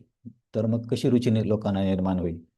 आपल्याला श्लोकांचं प्रदर्शन नाही करायचंय, लोकांना भक्ती द्यायची. आणि आचरण पण म्हणजे आता प्रत्येकाचं आचरण एकदमच सुधरेल असं नाही, प्रयत्न केला पाहिजे. की नाही तर क्लासमध्येच एखाद्या प्रश्न विचारणाऱ्या व्यक्तीला अशी जाणीव करून देतात की अरे हा किती एका दृष्टिकोनातून मूर्ख व्यक्ती, याला हे पण माहिती नाही. किंवा तुम्हाला माहीतच असेल की तुम्ही बरेच कथा वगैरे ऐकल्या असली, काही काही भक्त पण कसे चुकीच्या पद्धतीने गोष्टीला हँडल करतात, ते बरोबर नाहीये. दोघांचं पण कर्तव्य आहे आणि ऐकणाऱ्यांचं पण कर्तव्य आहे. ऐकणाऱ्यांनी पण थोडं लक्ष दिलं पाहिजे, कारण प्रत्येक वेळेस जोकच सांगितलं जाईल असं नाही. तर आता परीक्षित महाराजांची प्रशंसा करून शुकदेव गोस्वामी आता पुढे बोलायला सुरुवात करतायत. तर त्याच्या पूर्वी म्हणजे आता ही कथा सुरूच होणार आहे की कृष्ण जन्माची एक खूप महत्त्वाचा श्लोक येतो. हा पहिल्या अध्यायातला 16वा नंबरचा श्लोक आहे. याच्यामध्ये सांगितले की कृष्ण कथेमुळे कुणाकुणाचा लाभ होतो. कुणाकुणाचा लाभ होतो म्हणजे कोणत्या कोणत्या व्यक्तींचा. वासुदेव कथा प्रश्न पुरुषां स्त्रीन पुनातीही वक्तारं प्रचरं श्रोतृंस तत्पाद सलिलम यथा. वासुदेव कथा प्रश्न, की आता बघा इथं पण प्रश्न आला की भगवंतांबद्दल विचारले जाणारे वेगवेगळे प्रश्न आणि त्याच्यावरून त्यांच्या लीलांचं वर्णन. वासुदेव कथा प्रश्न काय करतात? पुरुषां स्त्रीन, तीन प्रकारच्या पुरुषांचे. आता इथं पुरुष म्हणजे श्रोते, स्त्रिया नाही असं नाही. वासुदेव कथा प्रश्न पुरुषां स्त्रीन, तीन प्रकारचे पुरुष. तीन प्रकारच्या पुरुषांना काय होतं? पुनातीही. पुनाती म्हणजे त्यांचं काय म्हणतात, त्यांचं शुद्धीकरण होतं. वासुदेव भगवंतांच्या लीलेबद्दलचे प्रश्न आणि त्याची चर्चा तीन प्रकारच्या व्यक्तींचं शुद्धीकरण करते. तर मग हे तीन प्रकारचे लोक कोण आहेत? वक्तारम, प्रचक्रम आणि श्रोत्रम्स. वक्तारम म्हणजे जो बोलतोय. ऍक्च्युली जो बोलणारा व्यक्ती आहे ना, त्याने पण समोरच्या लोकांचे आभार मानले पाहिजे की ते ऐकतायत म्हणून बोलायची संधी मिळते. कारण कुणी ऐकायलाच नसेल तर कुणाला बोलणार. तर बोलणाऱ्या व्यक्तीचा पण लाभ होतो. प्रचरक्रम्समध्ये म्हणजे आता कधी कधी ऑडियन्समध्ये आपण म्हणतो ना की कुणाचा काही प्रश्न आहे का, तर एखादी व्यक्ती मग त्याला अनुसरून प्रश्न विचारते. तर असा प्रश्न विचारणाऱ्या व्यक्तीचा पण फायदा होतो, कारण तो विचार करतोय. जे ऐकलं प्रश्न कोण विचारतं? की ज्यानं ती गोष्ट ऐकली आणि काही गोष्टी त्याला समजल्या, तो त्याच्यावरती विचार करतोय, असाच व्यक्ती प्रश्न विचारेल. ज्याने पूर्ण क्लासमध्ये झोपी गेला तो कसा प्रश्न विचारणार?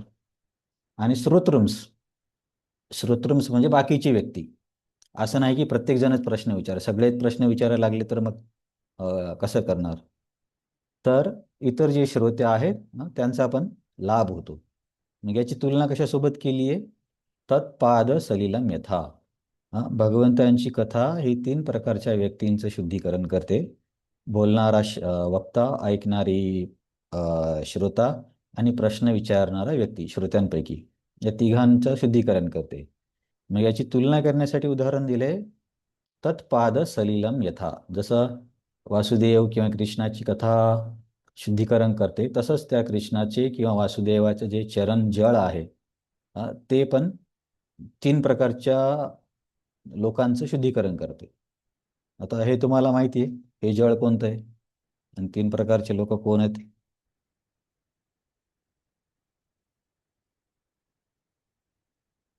माझा आवाज येतो नाही काय माहिती. हो प्रभूजी. हा येतोय ना.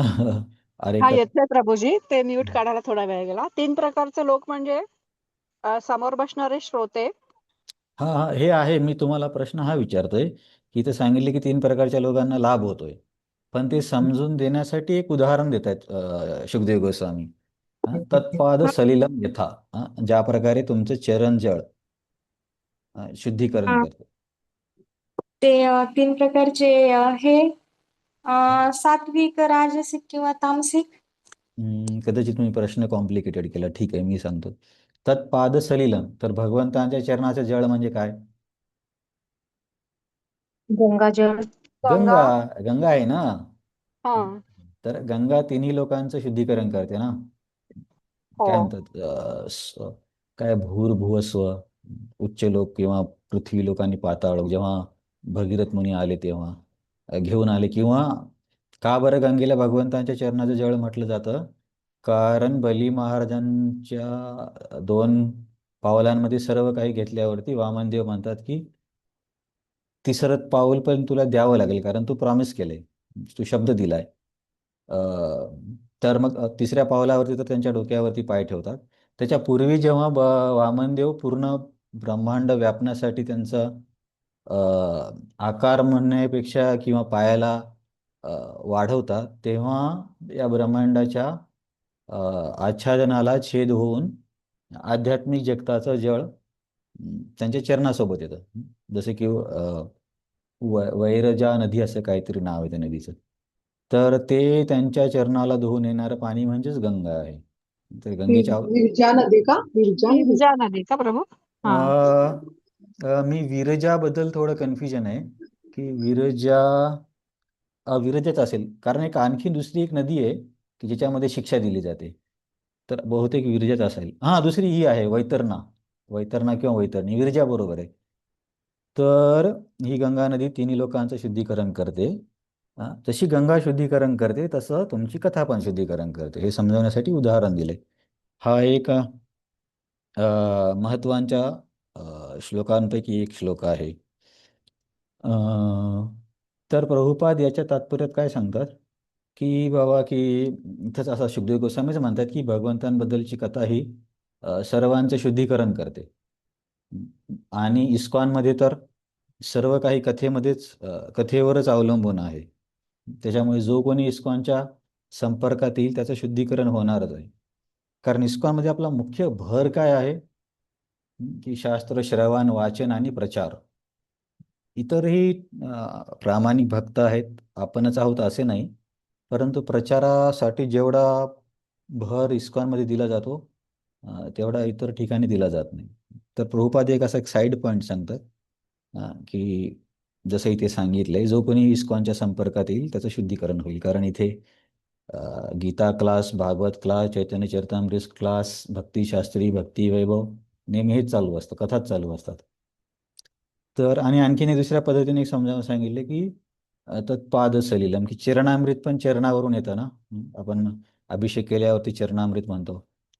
तर हे चरणामृत तीन प्रकारच्या लोकांना कोणाला शुद्धीकरण करतंय की जो दुसऱ्यावरती तो चरणामृत हे करतो, छिडकतो.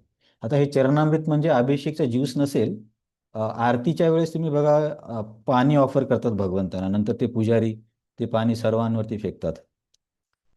तर त्याबद्दल आहे की ज्यांच्या डोक्यावरती पडतं ते व्यक्ती, जो टाकतोय ती व्यक्ती आणि इतर असणारे लोक, या तिघांचं पण शुद्धीकरण होतं. तशीच कृष्ण कथा आहे, तीन प्रकारच्या व्यक्तींचं शुद्धीकरण करते. तर आता हे सर्व झाल्यावरती इथून पुढं आता मुख्य कथा सांगायला सुरुवात होते.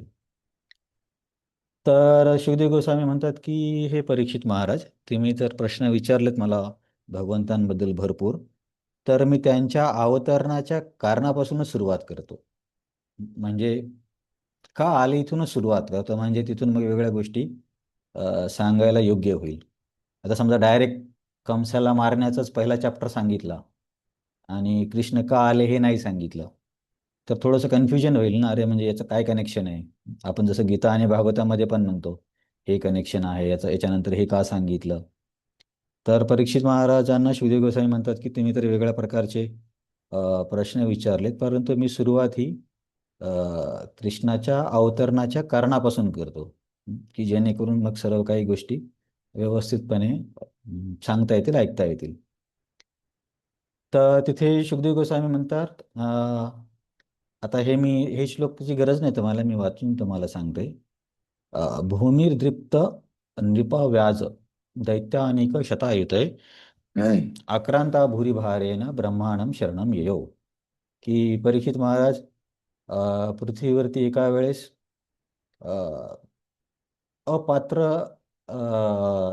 शासकीय लोकांची संख्या वाढली होती आणि त्यांचं सैन्यबल खूप वाढलं होतं. आणि शतायुते म्हणजे हजारो शेकडो असे आसुरिक भावनेचे किंवा छळ करणाऱ्या लोकांची संख्या वाढली होती. मग या परिस्थितीमध्ये पृथ्वीला खूप त्रास झाला. आक्रांत म्हणजे आता आक्रांताला काय सांगितले की खूप भार जाणवायला लागला पृथ्वीला. कुणाचा? की हे जे स्वतःला राजे म्हणून घेणारे छळ करणारे लोक आहेत. थोडक्यात काय म्हणू शकतो आपण आधुनिक पॉलिटिक्समध्ये भ्रष्ट राजकीय लोक. आता भ्रष्ट पण ठीक आहे, भ्रष्ट आणि त्रास देणारे. तर आक्रांता भुरी भार आहे ना, तर धरतीला पृथ्वीला या लोकांचा भार वाटायला लागला आणि मग ती कुणाकडे मदत घेण्यासाठी गेली. तर साहजिक आहे, आपल्याला काही प्रॉब्लेम असेल तर आपण आपल्यापेक्षा सिनियर व्यक्तीकडे जाणार नाही. समजा एखाद्याला काही चोरांनी त्रास दिला तर तो पोलीस स्टेशनमध्ये जाणार. तसंच पृथ्वी कुणाकडे जाणार, तर पृथ्वी ब्रह्मदेवांकडे गेली की आपली समस्या घेऊन, की कदाचित ब्रह्मदेव माझ्या समस्येचं निरासन करतील. तर याच्याबद्दल सांगताना प्रभुपाद म्हणतात की भगवंत कधी कधी येतात. आता हे प्रभुपाद या शब्दाबद्दल बोलतायत की अपात्र, भ्रष्टाचारी आणि पिळवणूक करणाऱ्या शासनाबद्दल प्रभुपाद हे आधुनिक युगासोबत जोडतायत. पृथ्वीने त्यावेळची परिस्थिती सांगितली, पण प्रभुपाद आताची परिस्थिती सांगतात. तर प्रभुपाद म्हणतात की गीतेमध्ये भगवंत बोललेत, यदा यदा हि धर्मस्य ग्लानिर्भवति भारत अभ्युत्थानमधर्मस्य तदात्मानं सृजाम्यहम्, की जेव्हा धर्माला ग्लानी होती तेव्हा तेव्हा मी येतो. तर धर्माला ग्लानी म्हणजे काय याचं एक विचार प्रभुपादाने ते सांगितलंय, की जेव्हा समाजातले अधिकाधिक लोक नास्तिक व्हायला लागतात. आता नास्तिक म्हणजे ज्यांना वैदिक शास्त्रांवरती विश्वास नाहीये किंवा ईश्वरावरती विश्वास नाहीये, किंवा त्यांना असं काहीतरी नियंत्रण करणारं कोणीतरी आहे हे स्वीकारायचंच नाहीये, अशा लोकांची जेव्हा संख्या वाढते तेव्हा त्या परिस्थितीला म्हणतात धर्मस्य ग्लानी, की धर्माला ग्लानी आलेली आहे. मग जेव्हा धर्माला ग्लानी येते, मग कुठल्या प्रकारचे लोक वाढतात? जसं की आपण तो एक प्रसिद्ध श्लोक आहे ना, काय ते 4 प्रकारच्या गोष्टी सगळे कॉमन आहेत. आहार निद्रा भय मैथुनं च सामान्य एतत् पशुभिः नराणां धर्मेण तेषु अधिको विशेषो धर्मेण हीन पशुभिः समान. तर जेव्हा लोक नास्तिकवादी होतात किंवा धर्माला मानत नाही त्याला धर्मग्लानी म्हणतात. मग जर लोक धर्माला मानत नाहीत असं जर होत असेल तर बाय डेफिनेशन, व्याख्येनुसारच ते लोक प्राणी होतात. त्यांना जरी 2 पाय असले किंवा खूप मोठे मोठे पदावरती प्रेसिडेंट जरी असले तरी ते प्राणीच आहेत. कारण ते काय करतात, धर्मेण हीन पशुभिः समान. बाकीच्या गोष्टी तर सगळेच करतायत. तुम्हाला आश्चर्य वाटेल, मी एका डॉक्टरकडे गेलो होतो, तर त्यांची ट्रीटमेंट तर मी घेतोय ठीक आहे, पण ते आधुनिक मानसशास्त्राच्या किंवा सायकॅट्रीच्या अभ्यासाने एवढे जास्त प्रभावित आहेत. सायकॅट्रिस्ट डॉक्टरांना असं वाटतं की आमच्यापेक्षा जास्त कुणाला माहीतच नाही. मी तरी अनुभवलं 3-4 डॉक्टरांकडे. तर ते तुमचं तर ऐकून घेण्याच्या मनस्थितीत नसतात. तर ते बरेच गोष्टी काय काय घाण गोष्टी बोलले भगवंतांबद्दल. आणि ती एक गोष्ट बोलली की बघ, आपण प्राणी आहोत आणि आपल्या जीवनामध्ये आहार, निद्रा, भय आणि मैथुन ह्याच गोष्टी महत्त्वाच्या आहेत. हे असे म्हणजे या शब्दात ती व्यक्ती बोलली मला, तर मला विश्वासच बसत नव्हता. म्हणजे आपण ऐकतो क्लासमध्ये की अरे असं पण असतं, की असे लोक पशुसारखे आहेत. मग मला एवढी सुशिक्षित व्यक्ती असं बोलताना ऐकल्यावरती वाटलं की अरे खरंच आहे. म्हणजे शास्त्रामध्ये जे सांगितलं, बरेचसे लोक न जाणता करत असतील, पण हा व्यक्ती एवढा सुशिक्षित आहे आणि तो सांगतोय की आपल्या जीवनाचं लक्ष हे आहे, आहार, निद्रा, भय आणि मैथुन. मग आता काय अपेक्षा करणार त्या व्यक्तीकडून? तर मग जेव्हा लोक अशा प्रकारचे होतील, धर्माला ग्लानी येईल. धर्माला ग्लानी येईल म्हणजे लोक पशुसारखे होतील.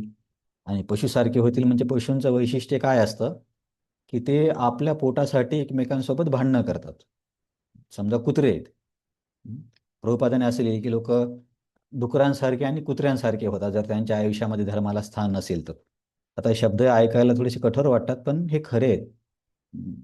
लोक डुकरापेक्षा, कुत्र्यापेक्षा खालच्या स्तरावर वागायला लागलेत.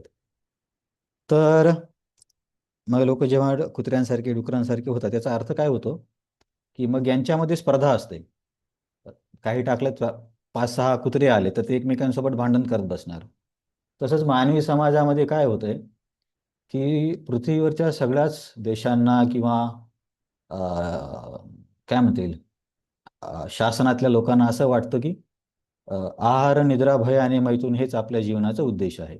भारतामध्ये कदाचित थोडंसं नॉलेज असेल, पण अमेरिका किंवा वेस्ट इकडच्या लोकांना काय अधिकाधिक चांगल्या पद्धतीने इंद्रियतृप्ती कशी मिळेल हा त्यांचा स्ट्रेस असतो. म्हणून तो डोनाल्ड ट्रम्प काय करणार, त्या व्हेनेझुएलाच्या राष्ट्रपतीला उचलून घेणार, कारण त्याला तिथलं तेल पाहिजे. इराकमध्ये विनाकारण लढाई करणार, काहीही कारण नसता, कारण तिथलं तेल पाहिजे. तर प्रत्येक हे लोक एकमेकांसोबत का भांडतायत? कारण सगळे कुत्र्यासारखे झालेत आणि सगळ्याला फक्त आपली इंद्रियतृप्ती पाहिजे, दुसऱ्याचं काही झालं तरी चालेल. आता तुम्ही विचार करता, हे इस्रायल आणि यांचं युद्ध चालू आहे. 30 दिवसाच्या युद्धामुळे जगातल्या किती लोकांना त्रास होतोय. आता आपल्याला पण इथे गॅस भेटणं मुश्किल झालं.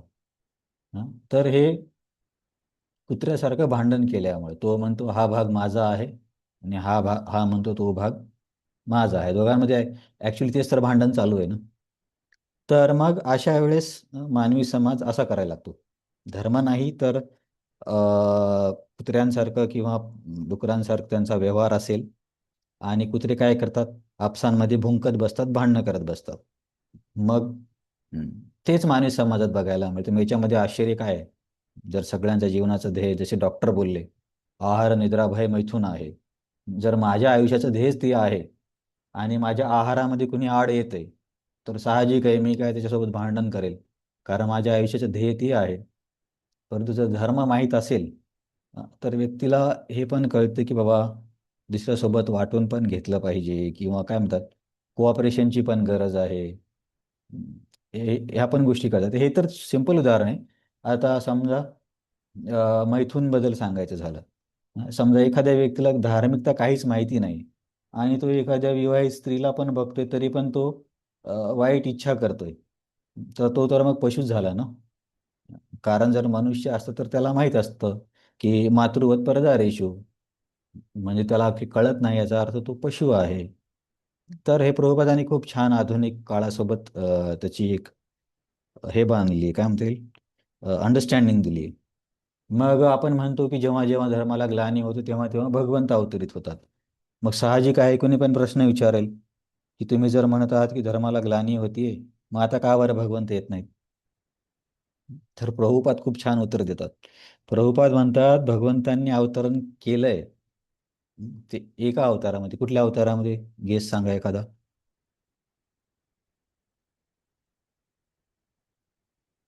भागवतच्या रूपात. कशाच्या रूपात? भागवत. भागवत. ओके, आणखीन? चैतन्य महाप्रभू. हम्म, चैतन्य हरिनाम. महाप्रभू, हरिनाम. ओके. मी तुम्हाला फक्त प्रभुपादांची सांगण्याची पद्धत सांगतो, हे सर्व बरोबरच आहे. प्रभुपाद म्हणतात की भगवंताने अवतरण केले इस्कॉनच्या रूपामध्ये. कारण तर इस्कॉन जगभरात सगळीकडे चाललो ना आपण. असा कोणता देश आहे की जिथे इस्कॉन नाही भेटणार? तर त्याच्यामुळे तुम्ही असं म्हणू नका की आता देव कुठे, देव कुठे. देवाने अवतरण केले इस्कॉनच्या रूपामध्ये, तर तुम्ही त्याचा आश्रय घ्या, असं प्रभुपादांना सांगायचंय. जर कोणी बोललं ना देव का बरं काही करत नाही, देव करायला तुम्ही देवाचे आश्रय तरी घ्या.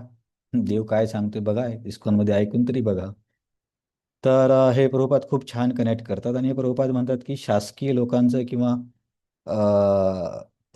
पदावरती असणाऱ्या नियंत्रक लोकांचं कर्तव्य आहे की त्यांनी आपल्या राज्यामधील लोकांना आध्यात्मिक प्रगती करण्यासाठी मदत केली पाहिजे. जसं की बघा, पूर्वीचे राजे काय करायचे, मंदिर बांधायचे, जसं की अहिल्याबाईंनी बऱ्याच मंदिरांचा जीर्णोद्धार केला. वेगवेगळे राजे मंदिर वगैरे बांधायचे, साधू संतांना मदत करायचे, की किंवा कुठल्या यात्रा आहेत त्याच्यासाठी पण मदत केली जायची. तर हे असं का होतं की शास्त्रामध्ये राजाच्या वेगवेगळ्या कर्तव्यापैकी एक हे कर्तव्य आहे की जनतेला धार्मिक जीवन जगण्यासाठी मदत करणे. जर धार्मिक जीवन सोडून तुम्ही त्याला इंटरनेटची फॅसिलिटी देताय किंवा वेगवेगळ्या प्रकारचे पदार्थ देताय, महागडे कपडे गाड्या वगैरे देताय, तर ते ठीक आहे, पण ते भौतिक स्तरावरती तुम्ही त्यांना फक्त प्राणीच करताय. त्याच्या समोर प्रगती करण्यासाठी पण, याचा अर्थ असा नाही की भौतिक प्रगती करू नये, आपल्याला पण आवश्यकता पडते. पण हे पण खूप महत्त्वाची गोष्ट आहे. पण आधुनिक जगात काय झालं, ते मागं पडलं आणि सगळे संशोधन करण्यात लागलेत, वेगवेगळ्या प्रकारचे अणुअस्त्र वगैरे असे निर्माण करून. आता असं म्हणतात की एवढे अणुअस्त्र आहेत जगामध्ये की पूर्ण पृथ्वीला पण नष्ट करू शकतात. विचार करा, माणसाने पूर्ण पृथ्वीच्या नाशाची तयारी करून ठेवली आहे. रशियामध्ये एक सॅटॅन 2 नावाचं अणुअस्त्र आहे. 18,000 किलोमीटर त्याची रेंज आहे. म्हणजे रशियामधून जगातल्या कोणत्याही कोपऱ्यावरती कुठल्याही देशाला ते नष्ट करू शकतात. हे तर खूप कॉम्प्लिकेटेड गोष्ट आहे. तर ठीक आहे, धर्माच्या ग्लानीमध्ये असो, तर प्रभुपाद म्हणतात की धर्म कुठे, धर्म कुठे असं म्हणू नका, इस्कॉनच्या रूपामध्येच धर्म आहे, तुम्ही आश्रय घ्या आणि आपली प्रगती करा. तर मग असं इथे एक प्रश्न येईल की इथे या श्लोकामध्ये शुकदेव गोस्वामी म्हणतात की दैत्यांच्या वजनाने पृथ्वीला भार झाला होता. पण त्यावेळेस कुठे दैत्य होते? दैत्य तर एवढे नव्हते ना. बघा, भूमीर दृप्त नृप व्याज दैत्यानेक शतायुत आहे. तर विश्वनाथ चक्रवर्ती ठाकूर म्हणतात इथे दैत्याचा अर्थ होतो की दितीचे मुलं असे नाही बघा, दितीच्या मुलाला दैत्य म्हणतात आणि आदितीच्या मुलांना आदित्य किंवा देवता म्हणतात. याची कश्यप मुनीच्या दोन पत्नी आहेत, दिती आणि आदिती. जसे की हिरण्याक्ष आणि हिरण्यकशिपूची आई आहे ना दिती, तर दितीच्या मुलांना दैत्य म्हटलं जातं. पण त्यावेळेस कुठे एवढे दितीचे मुलं होते. तर विश्वनाथ चक्रवर्ती ठाकूर म्हणतात की ज्या ज्या लोकांनी ती मानसिकता घेतली आहे किंवा त्या प्रकारचे कार्य करतायत, तर ते लोक जरी दितीचे पुत्र नसले तरी ते दैत्यच आहेत. म्हणून मॉडर्न कॉन्टेक्स्टमध्ये एखाद्याच्या डोक्यावरती दोन शिंग असले पाहिजे किंवा ते टेलिव्हिजनमध्ये दाखवतात ना, असं राक्षस दिसायला पण असं थोडासा भीतीदायक दिसतो, दात मोठे मोठे असतात. आवश्यकता नाहीये. विश्वनाथ चक्रवर्ती ठाकूर म्हणतात की त्यांच्या कृतीनेच ते दैत्य आहेत. तर मग हे लोक असं दैत्यासारखे वागायला लागले तर पृथ्वीला त्रास होत होता. तर मग पृथ्वी आता गेली ब्रह्मदेवांकडे. तर ब्रह्मदेवांकडे गेली तर कुठे गेली की ब्रह्मदेवांचं एक ठिकाण आहे सत्यलोक. परंतु पृथ्वी सत्यलोकावरती नाही गेली, ती मेरू पर्वतावर गेली. बघा, ब्रह्माजींचे दोन ठिकाण आहेत वास्तव्याचे, एक ब्रह्मलोक किंवा सत्यलोक आणि दुसरं मेरू पर्वत. मेरू पर्वतावरती ब्रह्माजी आणि इतर लोकांचे पण निवासस्थानं आहेत. वाटल्यास मी तुम्हाला पुढच्या वेळी सांगेल, 5व्या स्कंदामध्ये आहे. असं म्हटलं सेकंड होम किंवा रिसॉर्ट, हा शब्द बरोबर आहे की माहीत नाही. तर हे तसं त्यांचं एक मेरू पर्वतावरती वेगळ्या देवतेंचं ठिकाण आहे. तर काय तिथे गेली, तर त्याच्याबद्दल एक विश्वनाथ चक्रवर्ती ठाकूरच सांगतात की ते तर एक रसिकाचार्य आहेत. ते बोलले की एकदा रैवत महाराज ब्रह्माजीकडे गेले होते की माझ्या मुलीचं लग्न कुणासोबत करू. तर ते तिथे गेले आणि तिथे एक गाणं चालू होतं. तर ते गाणं संपता संपता सत्ययुग होऊन गेलं, त्रेतायुग होऊन गेलं आणि द्वापर युग आलं. आणि तेव्हा ब्रह्माजी बोलले, अरे आता तर 2 युग निघून गेले, आता तुम्ही जाऊन बलरामजीशी यांचा विवाह करा. ते एक प्रसंग तुम्ही ऐकला असेल.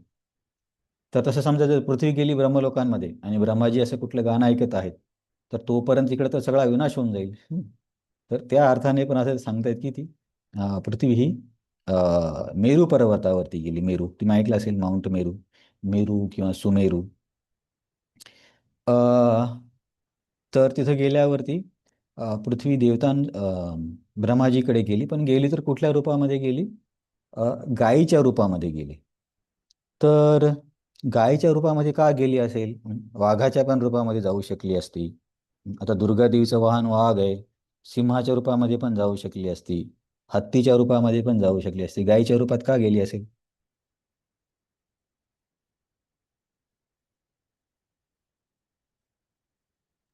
नमो ब्राह्मण देवाय म्हणता येईल का? अं, ठीक आहे, ते एक कारण आहे, पण याला सोडून आणखीन एखादं कारण. तर इथे आचार्यांनी सांगितले की गाय अशी प्राणी आहे की जिच्याकडे बघून माणसामध्ये दया आपोआप निर्माण होते. तर वाघाकडे बघून दया नाही निर्माण, भीती वाटेल ना, वाघ, सिंह, हत्ती वगैरे आला तर.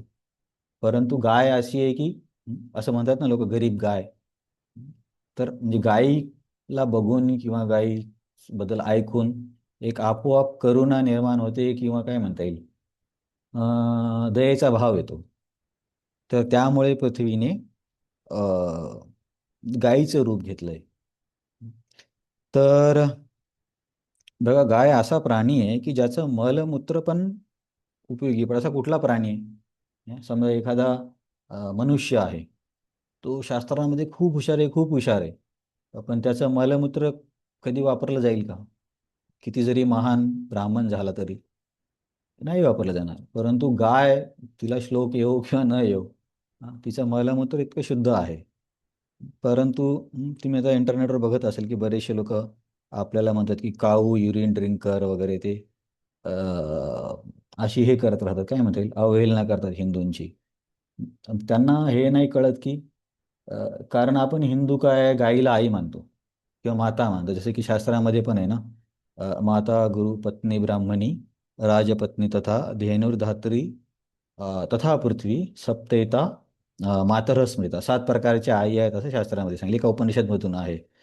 माता गुरुपत्नी ब्राह्मणी, आई जन्म देणारी, गुरुपत्नी म्हणजे आपल्याला शिकवणाऱ्या, आधी गुरुकुल असायचे ना, त्या गुरुजींची आई.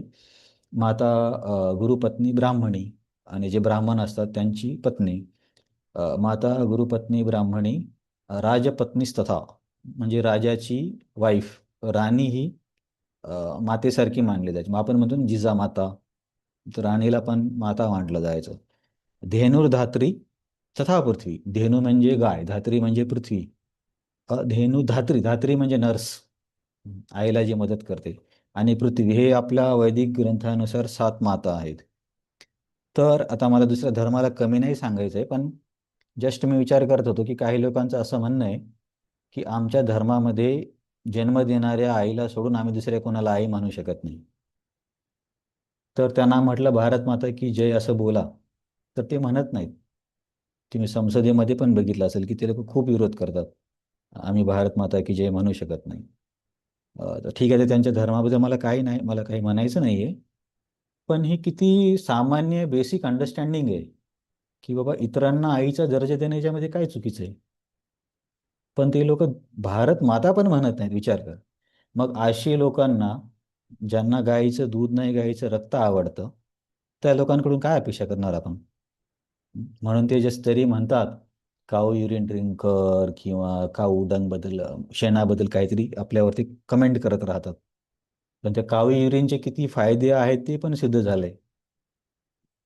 आता एवढ्यामध्येच कतारनं का कुवेतनं भारतामधून हजारो मेट्रिक टनमध्ये शेण मागवलं.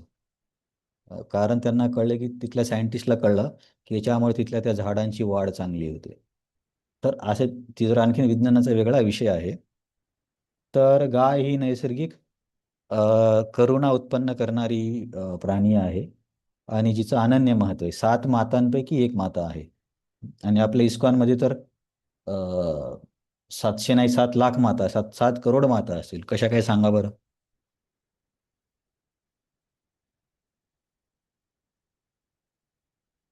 शास्त्रानुसार 7 माता सांगितल्या, पण इस्कॉनमध्ये कदाचित 7 करोड माता असतील. कसं?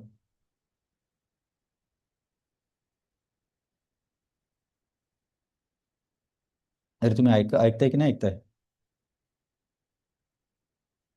नाही सांगतायत प्रभूजी. पत्नी हा. सोडून सर्व माताजी आईच हा. असतात. आपण सर्वांना माताजी म्हणतो ना. माताजी म्हटल्यावर अच्छा. माताच झाली ना. माताजीचा अर्थ काय होतो? माता. तरी जवाहरामध्ये मी पहिल्यांदा गीता कोर्स घेत होतो, तेव्हा समोर एक मुलगीच असेल, म्हणजे 22-23 वर्षाची. तर मी तिला माताजी बोललो, तर ती एकदम ही झाली, अरे असं माताजी बोलू नका, मी कुठे माताजी आहे. तर लोकांना त्याचा मागचा अर्थ पण समजत नाही, आणि माताजी ऐकावंसं पण वाटत, म्हणजे किती चेंज झालं ना जगात. एकतर चाणक्य म्हणतात मातृवत्परदारेषु, सर्वांच्या पत्नीला सर्वांना माता समजा. आणि त्या मातेला माता म्हटलं तर तिला ऐकावंसं वाटतं, मग क्या माता दिख रही हो क्या, असं म्हणतात. तर गौरांगपूर एकदा आम्हाला सांगत होते की मी एका कॉलेजमध्ये गेलो, आणि क्लास देत असताना आम्ही जास्त वेळ मुलांकडे बघत होतो, मुलींकडे बघत नव्हतो. तर त्याच्यानंतर एका मुलीने विचारलं की तुम्ही आमच्याकडे का बघत नव्हते. तर प्रभूजींनी काहीतरी स्पष्टीकरण दिले की बाबा आम्ही सन्मान देतो, आणि असं हे बघणं वगैरे चांगलं नाही, असं काहीतरी स्पष्टीकरण दिलं. तर त्या मुलीचं काही समाधान नाही झालं, तर त्यांचं म्हणणं होतं की आमच्याकडे पण बघा. ठीक आहे आता. तर मग आम्हाला सांगताना प्रभूजी बोलले, यार मी काय उत्तर द्यायला पाहिजे होतं त्या मुलीला, तिचं समाधान नाही झालं. तर आमच्यामध्ये एक प्रशांत फौजदार नावाचा एक भक्त होता. तो एकदम असा काय म्हणता येईल, कॉमन सेन्सवाला व्यक्ती होता. तो बोलला, प्रभुजी कुछ नहीं, ऐसा बोलने का, मेरे गर्दन में थोड़ा सा दर्द हो रहा है, इसके लिए मैं वो साइड नहीं देख सकता. तर अशी परिस्थिती आली आहे की लोकांना माता म्हणायचं पण नाही, आणि माता ऐकून पण घ्यायचं नाहीये. तर आता ही गोमाता ब्रह्माजीकडे गेली आहे. आता पुढे काय होतं ते आपण पुढच्या वेळेस बघू. आता ॲटलिस्ट मी चॅप्टर याच्यामध्ये तरी गेलोय, कृष्णा पुस्तकाच्या पहिले किती ओळी झाल्या, 4-5 ओळी तरी झाल्या. आता ॲटलिस्ट काहीतरी सुरुवात झाली. ठीक आहे, तर आपण थांबूया. तुम्हाला काही प्रश्न असेल तर सांगा. सॉरी, मी 20 मिनटं जास्त घेतले, पण मी प्रत्येक वेळी प्रयत्न करेल की 1च तास घ्यायचे, जास्त नको. तर ठीक आहे, तुम्ही काही विचारत नाहीत म्हणजे सांगूया, थांबूया. हरे कृष्णा कृष्णा कृष्णा कृष्णा कृष्णा हरे हरे, कृष्णा हरे हरे हरे राम हरे हरे हरे राम राम, राम राम राम हरे हरे. हरे प्रभूजी कृष्ण हरे प्रभूजी. कृष्णा